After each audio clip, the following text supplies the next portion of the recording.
everybody, happy Sunday. I hope that wherever you are and whatever you are doing, you are having an excellent Sunday. I'm up here, it's Friday afternoon when I'm recording this.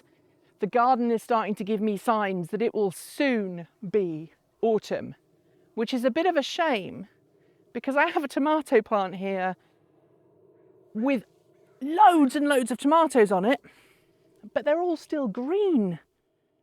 So I really hope that these turn red before the frosts start in a couple of months, or else all of my tomatoes will just be completely and utterly wasted. Everything else is doing well. My potatoes are all done pretty much. My strawberries are still giving fruit. My beans are still flowering. My spinach, my New Zealand spinach is still doing great. Even my buttercrunch lettuce is doing well. But you don't want to hear me talking about the garden. Maybe you do, I don't know.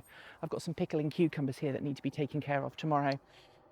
What I want to talk to you about today is affordability of electric cars. And I'm not talking about a car that is affordable for people who are on a high salary. I'm talking about a car that is truly and utterly affordable for absolutely everybody.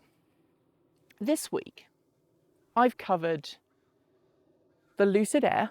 I've covered the Porsche Taycan, both high-end, high-ticket cars, and while we don't know the price of the Lucid Air yet, we will know that soon, and I can pretty much guarantee it's going to be pretty expensive.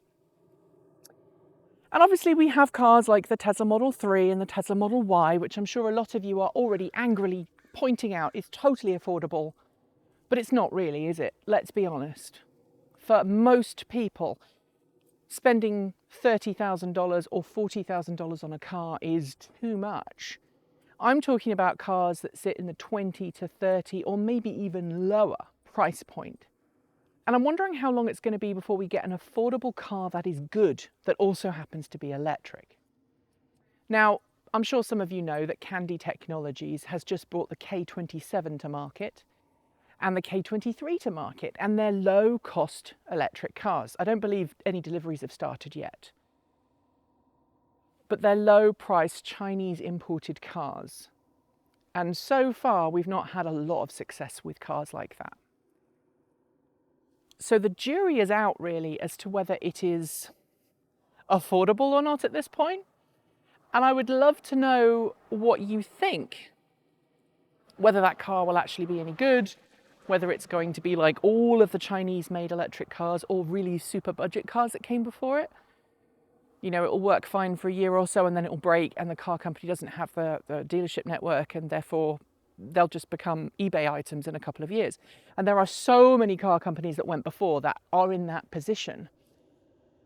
I want to know from you how long it's going to be before we have a truly affordable mass market car that we can buy, that will be serviceable by mainstream dealers, will have a decent range as well, and a decent range, for this example, let's say 200 miles, has a 200-mile range, is readily serviceable, will have parts that you can just buy easily, and not necessarily have to go to the dealership yourself to work on the car. You'll be able to buy the parts and work on the car yourself if you're a competent DIY mechanic, which is what a lot of people do with their cars today.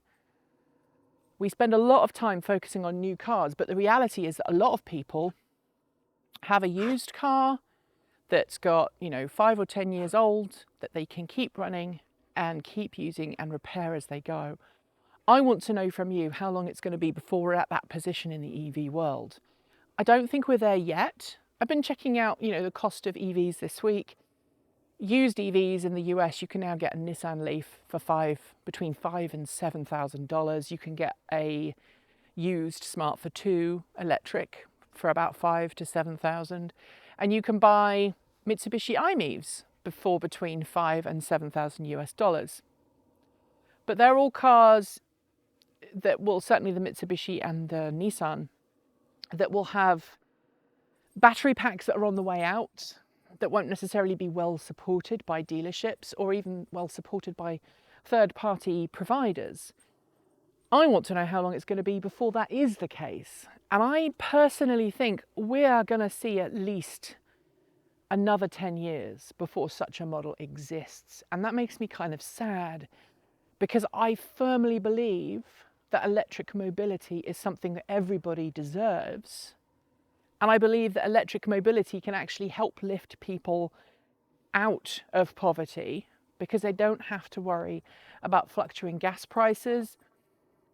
Electric vehicles tend to be more reliable, they don't break down as much.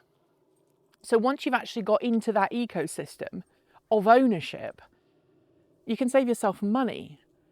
And I'm talking from experience here. Some of you may not know this, but my first electric car was a little tiny bubble car. Made in Germany. It had a very, very small battery pack. It had 3 wheels. It was terrifying. And it had a range of about 30 or 40 miles. I put lithium-ion batteries in it and made it go a lot further per charge. But the savings of owning that car allowed me then to put money into a plug-in Prius. And the savings from that plug-in Prius allowed me to buy the next electric car that I had. And then the money from that went into buying our Nissan Leaf, etc., etc. And here we are today. Our Chevrolet Bolts, both Chevrolet Bolts that we have, I believe are electric cars 14 and 15 maybe, that we've owned. The savings from one previous car go into the next one. And I think that's true. It's possible to do, but that entry point is so difficult if you're on the used car market or you are a new car buyer who's looking at the lower end of the market. And I'm talking about sub $20,000.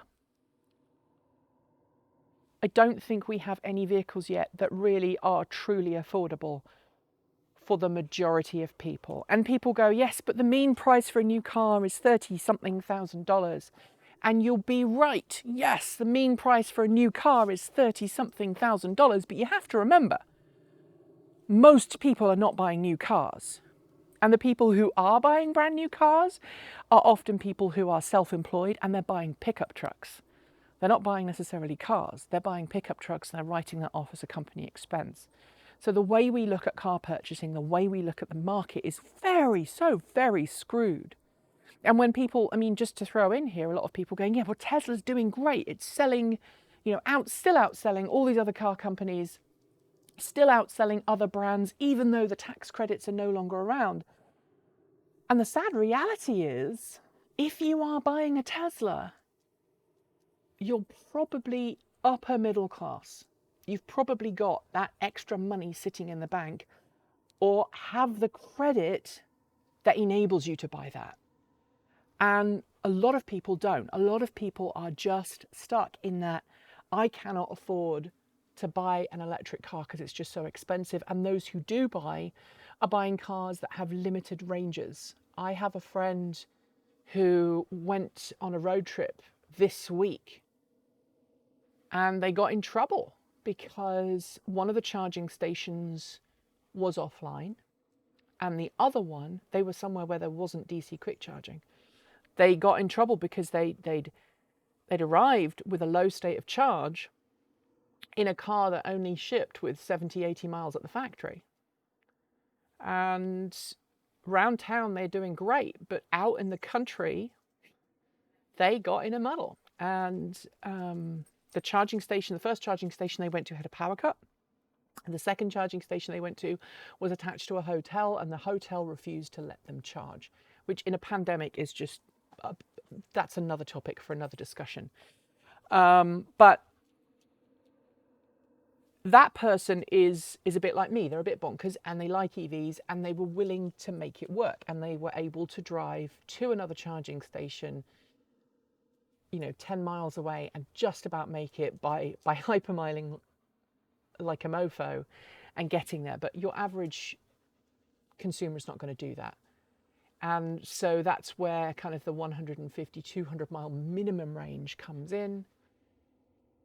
And also that affordability as well.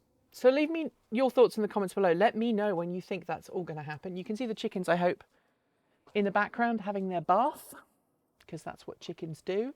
If you're wondering about that big pile of stuff there, that is some free wood chips from a local wood chip, basically co-op idea that when somebody's felled a tree or something, all of the arborists can basically come and and you put your name on a list, and then they will deliver you the wood chips, and you make a $20 donation, and the rest of it is free. So we've got $20 worth of wood chips. Actually, I think we paid them twice. So $40 worth of wood chips, which will go on the garden. Anyway, enjoy the rest of your weekend. Tomorrow will be a bit different because Tuesday, Wednesday and Thursday we're out of the office. We are doing a physically distant road trip, which is kind of crazy. We're traveling down to the Bay Area to do some filming down there with a car company. It is on embargo, so I can't discuss it any more than that. We are physically distancing ourselves while we're there. We're driving down in a day, Erin and I. We are staying in a hotel. We're going to take food with us so we don't eat on the road. Basically, we're going to eat our own food to minimize any risk of contagion from COVID. And we'll be back on Thursday. So next week's content may be a little bizarre. But I will be back as usual next weekend. And until then, keep evolving.